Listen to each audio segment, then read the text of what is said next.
Welcome to Mars. Here we are. We're back with Mars Radio for another interview. This time I have a old colleague, old partner, old friend. I've known this guy probably 10 years? Yeah, it's probably Good been over 10 years, maybe even longer than that. But I'm here with Definne. He's an artist, barber, entrepreneur, um, business owner, management. He wears a hat that has a lot of different feathers in it. 10. We want to go ahead and welcome him to Mars Radio. Welcome to the show, Definne. Right on. Thank you. I appreciate you for having me. And then go ahead and introduce yourself to the people. Let them know who you are, what you do, and where you're from. I mean, pretty much, I'm from East Palo Alto, California, and I'm an entrepreneur. I'm a father, and I'm a business owner. I mean, pretty much that's what you're going to get from me other than shit I can't tell you. All right, all right. And you said you're from East Palo Alto? Yeah, I was raised in East Palo Alto, but I was born in New Orleans. And how old were you when you came to California? Probably like 5, 6. You have any memories of being in New Orleans before you came to California? Mardi Gras. Mardi Gras. Mm-hmm. Now, what do you think of when you think of home, East Palo Alto? What is the first thing that comes to mind if you were to describe it to somebody that's never been? I would describe it as 4 miles this way, 4 miles that way, full of a whole bunch of activities. Okay, what kind of activities? Fun type of activities for the wrong type of crowd. Okay, all right, okay. A lot of street shit going on in East Palo Alto. Yeah, Okay. East Palo Alto is cool. It's just it's very active. All right, so that's one of those cities you want to drive through. You don't want to stop for gas there. No. Okay, got it. So, growing up in East Palo Alto, who'd you grow up with? Your mom and your dad, or just one of your parents, or how was that? I grew up with my mom and my grandma, and my grandma had like 9 kids though, so it was a lot of us. But for the most part, I grew up with my mom. So you grew up with your mom. Where was Pops at? Pops was in jail, locked up in New Orleans. Okay, Pops stayed in New Orleans when you guys came to California? Yeah, I mean, I think my mom actually just took off on him, keeping it solid. Right. She didn't want me in what him and my uncles and all my other relatives was into because they all was highly active. Right. Do you think moms did the right thing? Yes and no. So yes, she did the right thing because it was the safest option for me, and no, because I don't think no mom should take a child away from their parent, either or, whether it's dad or mom. So, but I still blame my dad for not coming this way or even just keeping in touch or just keeping the flight. But then again, I can blame my mom because she might have just blocked that nigga. So. Right. How's your relationship with your dad now? I don't talk to him. He tried to call me from prison, but I'm cool with him. He's still locked up? Yeah, he's still locked up. But I associate with all my aunties, all my cousins out there. We just got back from New Orleans 2 days ago, to be honest. Yeah, it wasn't their fault. It wasn't their fault. Oh, yeah, straight up. So I rock with them tough. Okay. So how do you think growing up in East Palo Alto with your mom and your grandma made you into the man you are today, as opposed to what the ideal growing up with the man and the woman in the same house is supposed to be? Well, I mean, to be honest, I don't think my mom and my grandma had too much to do with the man I am today. I think just circumstances and guidance that she gave me when I was younger had something to do with the man I am today. Because I think when I was younger, she tried to tell me a lot of shit, but I ain't listen. But the fact that she told me years later, the shit that she told me set in. So, I think that was the biggest difference or the biggest thing with growing up moms and grandma. It wasn't too much they influence that had me doing what I was doing and how I was living. But when I did get older, they influence actually set in. So right. So it was one of those things. This might take a while. Yeah, not straight up. I was hard headed than a motherfucker. Okay, cool. So growing up with just moms and Pop staying in New Orleans, what are the types of things you used to do as an adolescent growing into your teenage years? Were you like the get into trouble type, the hit the streets type, the being in sports type, the nerd type? What were you doing in your adolescence years? So I wasn't influenced by the streets when I was adolescent. I was influenced by fights, stealing shit, and sports. So that was what I was into heavily. Like every other day, either I was fighting or I was stealing something or I was playing football. Yeah, so regular kid shit, right? I mean, the average kid grows up fighting, getting just not every other day. Yeah. I mean, some people are better than others at it. Shit, it sounds like you were a really good one, but it is regular kid shit, right? Yeah. When did the level of the shit that you were getting into escalate? when I wanted real money. Right. And what age was this?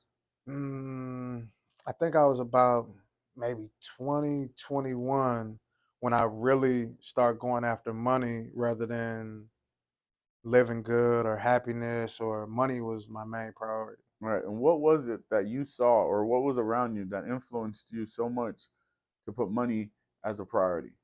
I mean, it wasn't so much what I saw, it was more or less of what I wanted. I wanted Right. freedom. I didn't want to have to answer to nobody. I didn't want to have to be on nobody else's time. I didn't want to have to be told what to do. And so the only way that I could do that was to become my own boss. Was there any, not nobody in specific, but was there anybody, were you in East Palo Alto at this time still? Yeah. All right. Was there anybody maybe like locally or in the neighborhood or anything like you I that mean, was showing that lifestyle that you were interested in? I can't really say who the people No, was not that. not the people, but was there a But type yeah, of it person? was a group of people, because I mean East Palo Alto is only 4 miles this way, 4 miles that way, and we had little hoods, Menlo, Yeah. Mid, the G, which Right. was where I was from. So it was little hoods, but then you got your trap stars that was on the That's what I'm getting at. corners. You were looking up to those guys. Yeah, Yeah. so I mean, it wasn't just looking up to them. So when you in the hood, they is when you look up to somebody, you can't touch them, you can't be around them. But when you in my hood, we walking past them, talking to them every day. They Right. tossing us little dollars here and there. Yeah. They asking us to go do little shit. So they was touchable, they was tangible, and what they Right. was doing was tangible. So we right there watching them, like, okay, this is how you do it. Boop boop, you go boop boop. Okay, and putting stuffing in his pocket. Right. So that was the influence that we really got because we was right there. Then we Right. go play football a corner from where they busting at. Right. And then it's got to affect you in a certain way because you're just like you said a couple steps away from it. Yeah, You're low straight up. key in it. When you go to the store to get a fucking bag of chips, Yo. you're seeing some shit. Oh Yeah. So that kind of influence is gonna make you say, "Man, these shoes is kind of old, low key. The new ones come out next week. I might have to go bust this play." So it kind of escalated like that, just based on your surroundings, yeah. and then wanting more. Okay. The desire to want more. Did that ever lead to any type of troubles or issues with the law? Yeah. But the fact that I evaded a couple things, I Right. can't really talk about what happened with Right. those. Right. But Right. yeah, I'm just saying, did it ever it catch was, up to you? yeah, a few times. Right. Okay. So it did catch up. So eventually, you thought, hey, this is cool and whatnot, but there's got to be another way. I'm assuming is that when you turn to music. No, I always so when I was growing up, I dealt with a lot because even my home life wasn't cool. You know what I mean? It was a lot of extracurricular activity going on at home. So I started doing music from writing poetry. Okay. What Like kind of just extracurricular activity you talking about going on at home? I mean, it's just a regular trauma. You know what I Okay. So mean? regular street It's shit happening in and out of the house. Yeah, Oh, it's okay. just Cool. it's so when the people you love the most are under the influence of other shit and they Mm-hmm. start attacking you, it changes your mentality of love. You get Okay. what I'm saying? So once you get that mentality that the people that's closest to you, that you ain't supposed to, interact a certain way with them, how do you interact with other people a different way if this is the way you being taught that this is how you interact with the people that you love? Well, you said a lot right there. Are you saying that somebody in your family was on drugs and it was fucking with you, so you had to find a way to escape, and music became that? No. Okay, what are you What saying here? what I'm saying is I don't put their business out there Right. like that. But what I can say is it was a lot of trauma. It was a lot of drama. There Yeah. was a lot of fights. There was a Yeah. lot of arguments. But it wasn't regular fights or regular arguments Yeah. because of the influence. Got it. The influence automatically elevated everything to where people getting stabbed, people getting cut, Yeah. people is falling out, people passing out, people sleeping in their doorway Mm-hmm. of their house with the door wide open, where it's Right. like, fuck is you thinking? Why is your Right. door? Why you laid out on you a kid? Yeah. So you don't understand the effects of whatever they own or whatever they, you feel me? And so you develop a different mentality from seeing that type of shit. And Right. it's not even something that you can control, that you develop, that you don't even know you develop because you still going through life. Okay. And so, what did that do to you? Is that what caused you to push towards the music? It made me cold. Okay. So that just made you a whole, like, pretty much a monster. Yeah, it just made me cold. I mean, I don't think I would call myself a monster though, but I was. But it just made me, you feel me? It He wasn't, said, "I it wouldn't call wasn't, myself a monster, yeah, but I but was." yeah, keyword was. Yeah. Okay. So What then? If it wasn't the trauma in the house, what was it that actually led to you starting to do music? I think it just was a form of release and it was a form of outlet. And then I had a couple girls that enjoyed me doing it for them. So it Uh, kind of gave me it was an ego stroker. and So how old were you when you started? I started writing when I was probably 16, started producing when I was probably 19, started doing my own music probably when I was 21 or 20, somewhere off in there. Okay, so around 20, 21, you're starting to advance your career as far as just writing it to maybe just saying it out loud to actually starting to produce and record it. Mhm. What's the first bit of success that you come across? Oh, first bit of success. I think it was when I went on tour with Snoop and JT the Bigger Figure. That was like a pinnacle moment for me because they were showing me all the other sides of music. See, I got into it for the wrong reasons, but they showing me the business side of it where JT got me at his computer, looking up numbers, showing me royalty checks, saying this check got to go to this person, move this over here, twist this like this. He doing his magazine. This is how you do the magazine. You do this. And I'm like, man, let's record. You're like, that's not what we do all day. We not Right. we not just recording. I pulled up to record, nigga. No, you pulled up to come kick it with me and watch and see what I do.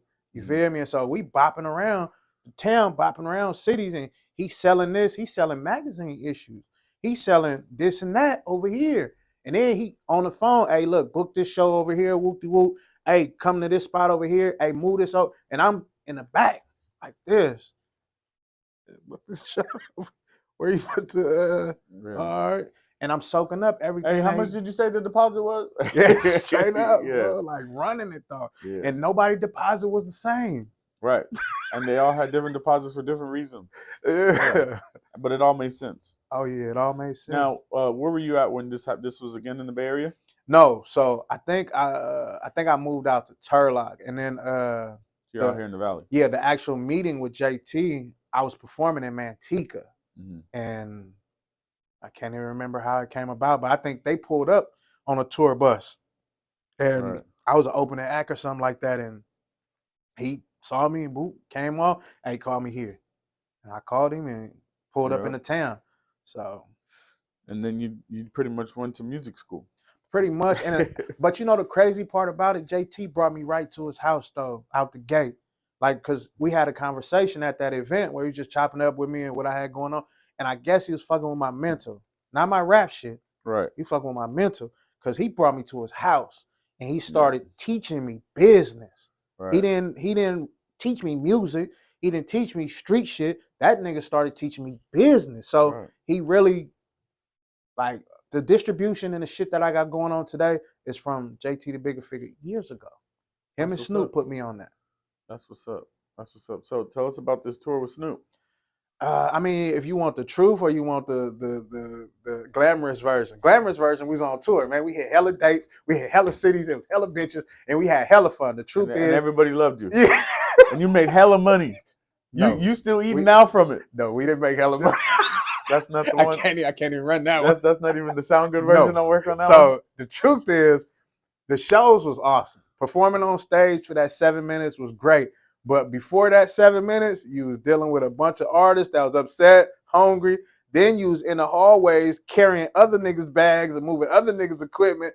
Yeah. Then after the show, when you supposed to be in your hotel, you in the lobby freezing your ass off because you just got done sweating, and now you in the lobby waiting on the manager's assistant of the assistant to book the rooms and get the rooms locked in. Mm. So it was a whole lot of Yeah, it was but a lot of but I wouldn't change it for the world though. in the I military we appreciate have them this niggas. thing where they say hurry up and wait. Was it a lot of that? Fuck yeah. Yeah. Hey, even Yeah. when we was at the shows, man, I remember a couple dates. We'd walk past like Snoop's room and JT's room. They had platters and shit laid out, Yeah. hella nice. And we wonder where our, we was like, where our roommate. They stopped us in the hallway. Y'all sit right. We'll come get you. They made us stay in the If hallway. anybody says anything, just show them your pass. So Hey guys, these guys are okay over here. So that's pretty well. We didn't even get passes for it was too many of us. Get passes. We had to stay together. If we didn't stay together, and like if you was caught by yourself, security would just kick you out. But Yeah, you'd be done. Hey, I was with so. Yep. Right, right. Wear your Where's your pass? wristband. Yes, yes. So That's you had the homie hookup. yeah, straight Yeah. up. But you wouldn't change it for the world, I'm No, assuming. fuck no, bro. I Right, learned so much. I got to meet so many different stars. I got to be on movie sets, real music video sets.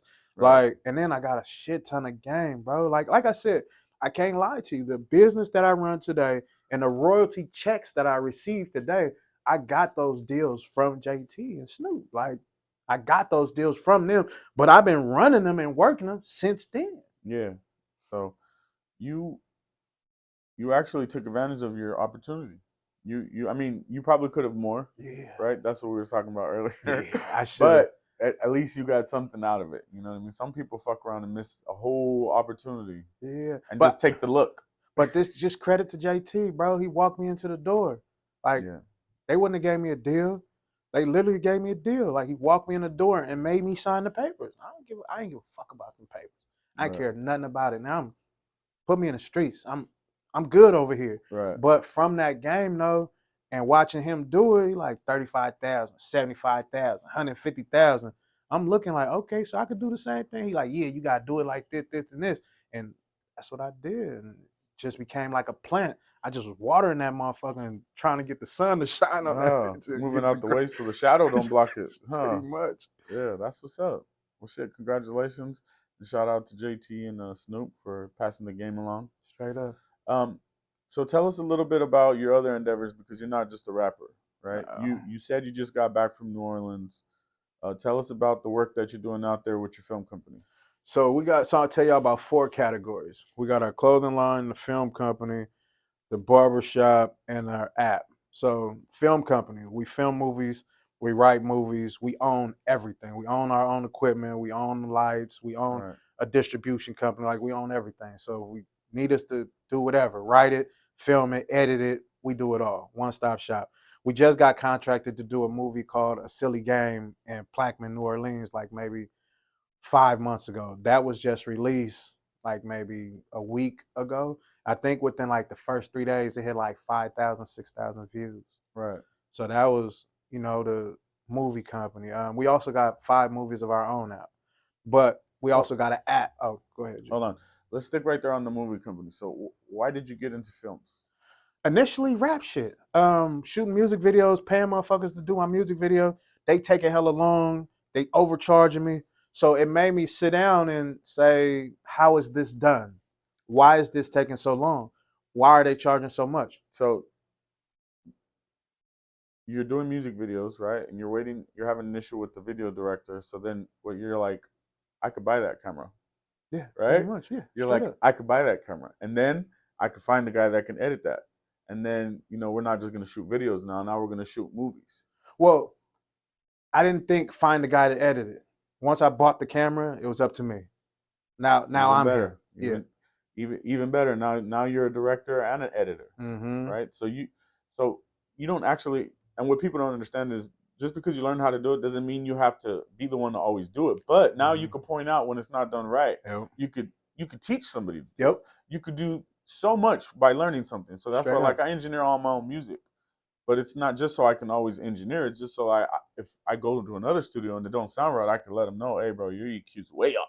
But not just saying the EQ though. You probably could get even deeper than that. You can say Yeah, your highs is off. yeah, You can say your lows is off. To where now that you took the time to go learn your craft, now you got an yeah. in-depth insight to it. Right. So seeing how you do movies, right? It's only natural for you to transition from music videos into movies because you learned how to do it the right way. So tell me a little bit about being a director as opposed to just doing the music video as to we're doing a whole film. Oh, that's a big one, G. Because a music video ain't got no sound in it. A music video got some cool angles and it got lighting. The transition from doing the music video to what people don't realize is what they see on TV, it's a programming. They have set angles, they got set sounds, they got shit that you're used to. As an independent filmmaker, if you don't match that, your shit is underground. Your shit is not up to par. It's not up to Yeah, quality. So that was the biggest transition for me was getting Hollywood's blueprint on which angles to take, how loud the vocal's supposed to be, getting this camera to match this camera, getting transitions. Like It's a whole lot of. So put it this way: when you watch a movie and you see all them credits of the director, the All them manager, motherfuckers all matter. them all them motherfuckers. Imagine that being into one person. Yeah. And that's what it boils down to when you become an independent filmmaker. You gotta do all those roles. And you gotta program that shit up here, or you gotta write that shit down. And they matter. Oh yeah. Because when you don't have it, your movie's not gonna be popping. All right, put it this way. I filmed one shot, 2 cameras, beautiful angle, lighting, actors did their thing. The boom mic, one of the cables was loose. It kept tapping on the mic. So all the audio from that shot, Done. the whole shot done. From somebody not tightening up a simple rubber band on the shit. So just the audio alone killed off all the shit we paid all the actors, all the lighting, 3 days of filming, all the shit gone. Yeah, you gotta cut that or you gotta refilm it. For sure. Just off one little audio type. You feel me? Exactly. That's why I'm saying, like, you're doing movies now, bro. That shit is so difficult. This would be my 5th movie coming up. We got 3 already out. 1 I'm editing right now. Then we got a scary movie that we about to do probably sometime soon once I finish this next one. That's what's up. So are you happy to where you're at as far as the product that you're doing now as far as movies? No. I educate myself every day. Because you're like never I said, gonna be happy, huh? Yeah, because it's levels to it. You know, independent. Somebody running around with a camera. Then you got a dude that got a little equipment he hold. Then you got the dude that's riding on the equipment and you feel me? So you know what I'm talking about? It's levels to this shit. So when you say you're gonna be happy, I think I am happy with what I'm doing. I am happy with the product that I'm putting out. But being the person that I am and having high expectations of myself, I still try to educate myself on angles, educate myself on sound, educate myself on lighting. Because lighting important like a motherfucker, man. You don't realize how just the lighting alone will change the whole image of your movie. And 1000%. So it's it get deep when it come down to it. Well, shit, congratulations on the movies, and I can't wait to see what you got going on next. Appreciate it. All right, let's get into the barbershop. Yes, sir. So why did you even get into barbering in the first place? Child support. Damn. You gotta keep it solid. You just gonna keep it real on Mars Radio? Okay. You gotta keep it solid. All right. Yeah, they start garnishing. Yeah, it's good. Yeah. So you needed a cash business. Allegedly. Yeah, allegedly. So yeah. All right. So what is it that you like about barbering besides the legal aspects? Besides the legalities? I mean, to be honest, barbering is an art. And I didn't just get into barbering. I got my license but I've been cutting since I was young because my mom used to make me cut all my little cousins' hair. Right. But that's a different type of cutting. It ain't when you really get into barbering is an art, bro. And it's stroke technique, it's hand technique, it's eye coordination, it's lighting. Like barbering is a real art. And so I just enjoy it because my canvas never the same every day. So every day I see somebody different, talk to somebody different, do a different haircut. So, being how you became a barber and then you opened a barbershop, do you think that there's a natural transition between becoming a barber to opening your own shop, or do you think that it's normal for some people to just stay barbers? I think it's who you are as a person. Okay. So because even before I opened up my own shop, I already had my own shop. I turned my studio, which was 800, 900 feet, into a barbershop before I even had my license. Right. So I was going to get my license when I first put cheers into my studio for barbering.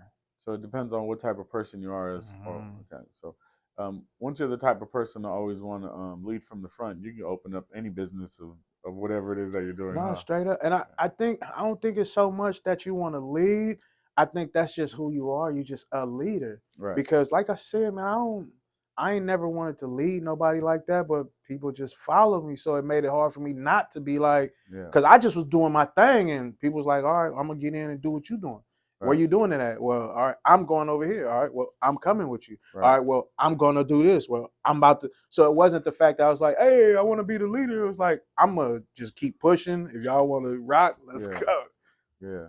And people just naturally, probably most of your adult life, have just been following your lead.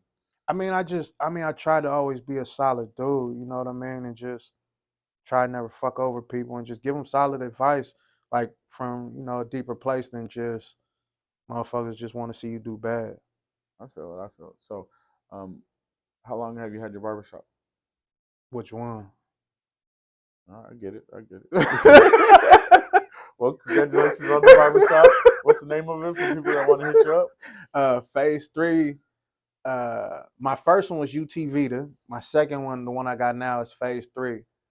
If y'all want to hit me up, that's Phase three, PHAZE underscore three. That's on IG. Got it. All right. Now tell us about your clothing company. All right, so my clothing company is called Exclude, which is That short. that's this is pretty much the latest venture, right?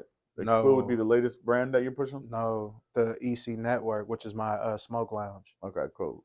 Let's get into the Exclude. Tell us about Exclude. So Exclude is pretty much is just a hustle line. It came about from I had a business partner named Julian. He had a custom collections clothing line, and he was dope at what he did, but he was really into the art aspect of it. And Mm, so we bumped heads a lot because I was into the money aspect of it. I'm like, hey, we gotta do this to make this and do this, and he really was focused on his art because he was dope as fuck at what he do. right, But if nobody sees what you do, what does that mean? We right. gotta put some paper in our pocket and get it out there. So me and him broke off because he was my brother. I'm like, all right, well, I'm gonna break off. I'm gonna do my own thing.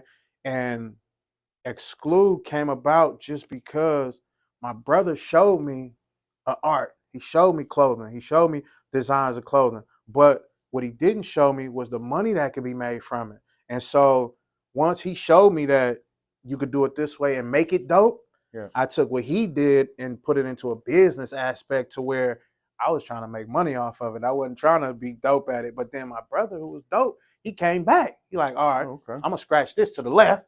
I'm gonna come get on what you on. So now I got the dope designs that he do, but with my business savvy though. So we've been rocking ever since. We started with just us out the trunk. Then we got an online website. Then we went and bought a store. And now we on to our second store. Our second store gonna be in what's the name of that city? Uh damn, it's right next door to us. Right next to Modesto. Rippin, No, down McHenry. Salida, What's it called? No, it's not. It's not Oakdale. It's no. It's smaller. Salida. No. Start with an Insulin? No. Escalon. It's in Escalon. So my second store gonna be in Escalon. Got it. It's actually being set up right now as we speak. That's what's up. Congratulations. So why Exclude? Why the Uh, name Exclude? because I just felt like everybody was doing the same shit. Everybody's just trying to copy this person or copy that person. So I was like, I'm trying to do something exclusive. I ain't trying to do what y'all doing. I'm trying to make a brand that's separate.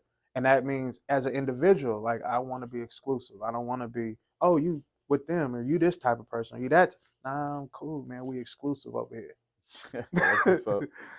And what kind of products do you have? Pretty much right now we got female, we got a lot of female products, but we got a lot of sports product for guys because I'm into sweats, gym, you know what I mean? I take care of myself, but I don't like the constrictiveness of pants. So I designed a lot of like even the sweatsuit that I got on, I designed like a lot of sweatsuits and different street urban designs rather than nut huggers and skinny jeans. Oh, Not hating okay. on you skinny jean niggas, but yeah, you Okay, know what it okay. is. Um, do you got any plans for like some fashion shows or anything like that? We did two, but from my perspective, the fashion show was pointless to me. Oh, really?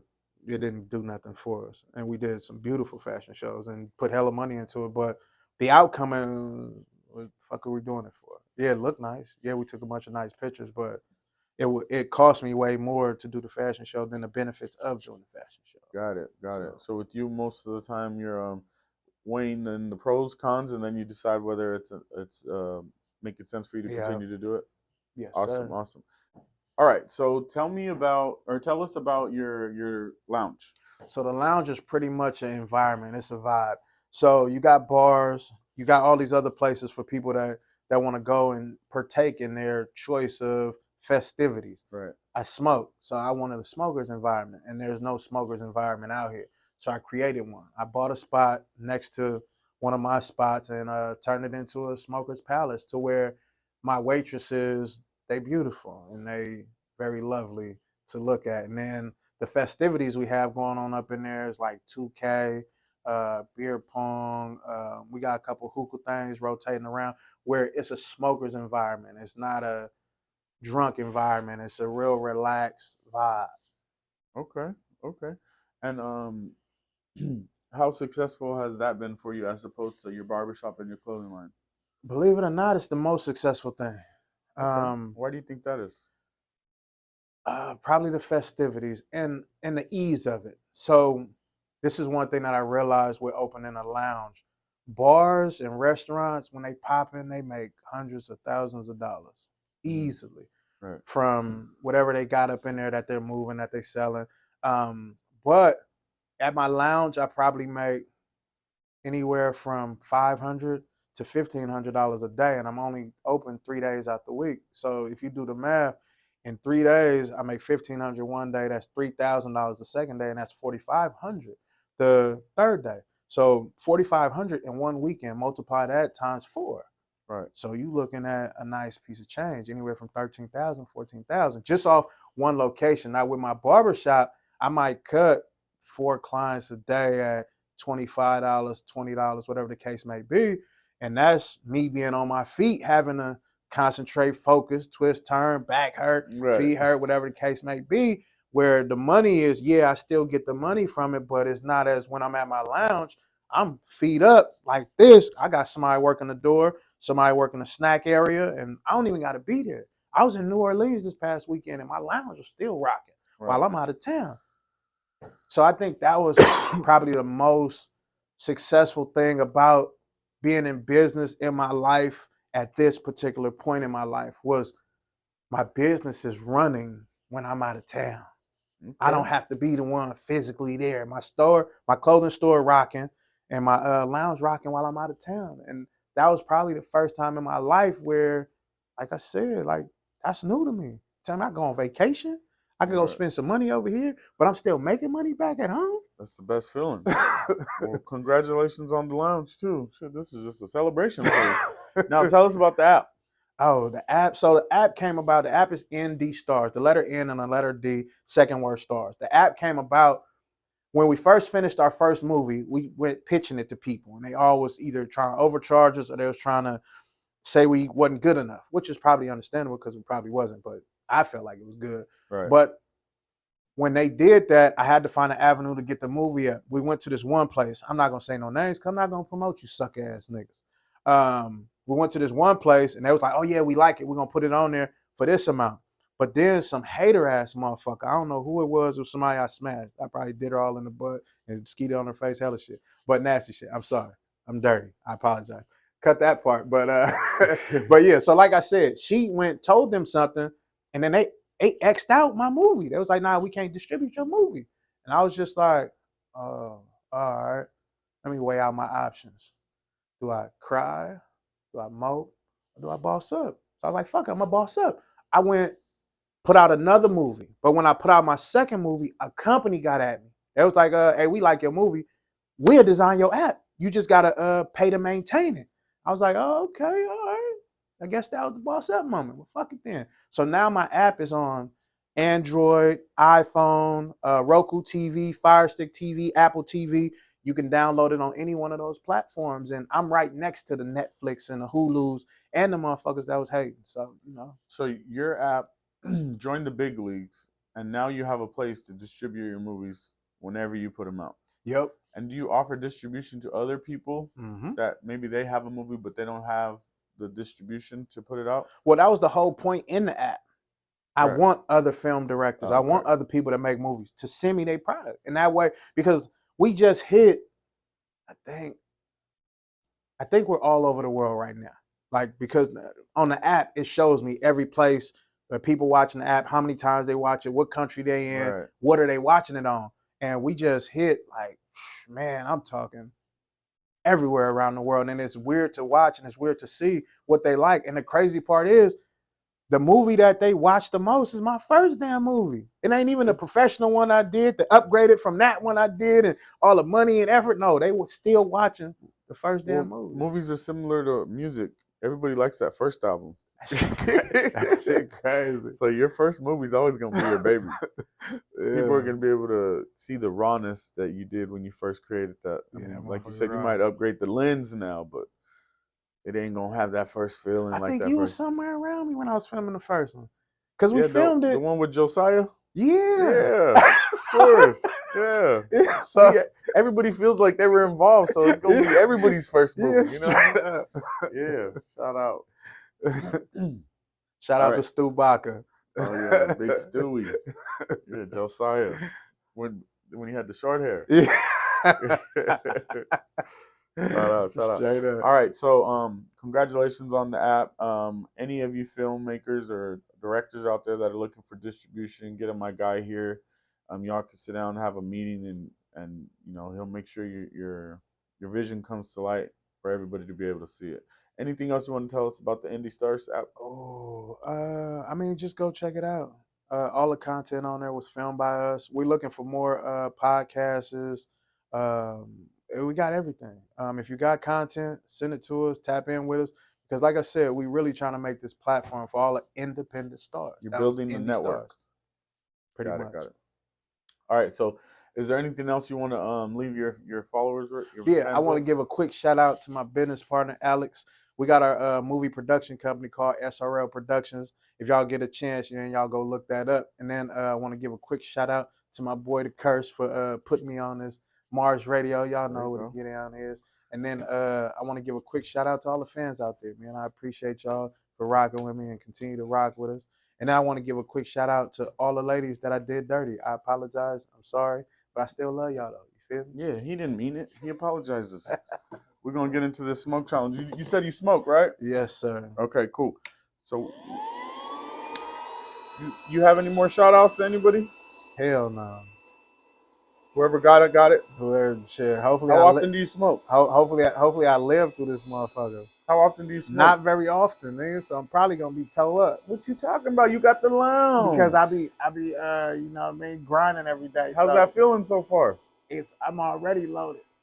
It's You hard to alright? breathe up in it. No, I'm not all right. You got all this damn smoke in front of me. God It's called damn. a smoke challenge, Yeah, bro. this smoke challenge is horrible. You don't do this to regular people. You do this to smokers. I'm not a Bro, smoker. you're a lounge owner, bro. You got I to be able to am. tell your people you did the but smoke challenge. but I'm a lounger. I'm not a smoker. All right, it's Mars Radio is Definne, and we out.